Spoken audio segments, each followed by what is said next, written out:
பின்முனைய ஆண்டு காலத்திலே யூதரின் முத்திரைப்படப்பட்ட 1,44,000 வனாந்தர மார்க்கமாய் ஓடி ஆசால் காத்திருக்கிற மணவாட்டி சபையோடு ஒன்றாகி விடுகிறார்கள், ஒரே சபையாகி விடுகிறார்கள். The second half period of Antichrist, the Jewish Christians who were marked with the seal, the 1,44,000, they escaped from the every tribulation and ran through the valley of Asal, and they kept themselves protective when two groups gathered together. இப்பொழுது ஆசானில் புறஜாதியாருடைய மீட்பும் சிறுவிலுடைய மீட்பும் நிறைவடைந்து ஒரே சபையாக கூட்டி சேர்க்கப்படுகிறது. Right now the early Gentile church, also the Jewish redeemed people gathered together as a holy group of saints. ரோமர் யோவான் 10ஆம் அதிகாரம் 16வது வசனத்தின்படி இந்த தொழுவத்தில் அல்லாத வேறு ஆடுகளும் எனக்கு உண்டு, அவைகளை நான் கொண்டு வர வேண்டும், அப்பொழுது ஒரே மந்தை ஒரே மேய்ப்பனாகும் என சொல்லுகிறார்.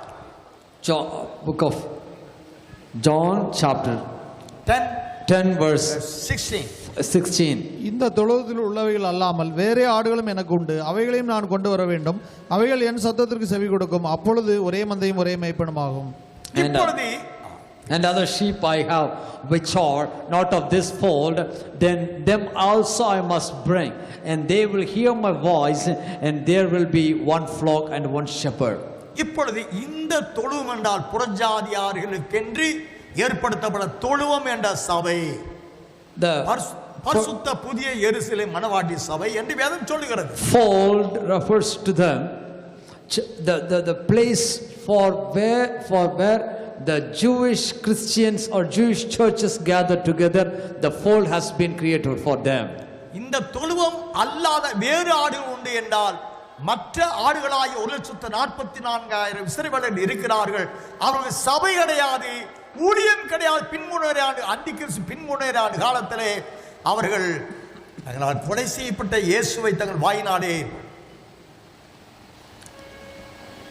கர்த்தருடைய நாமத்தால் வருகிறவர் சோத்திரிக்கப்பட்டவர் என்று சொல்லும் காலத்திற்காக அவர் வைத்து வைக்கப்பட்டு ரட்சிக்கப்படுகிறார்கள். The other second half period, 1,44,000 people, they have no church, they have no ministry, rather they have been waited, protected by the Lord to give praises to him, the one who is going to come, he shall be praised.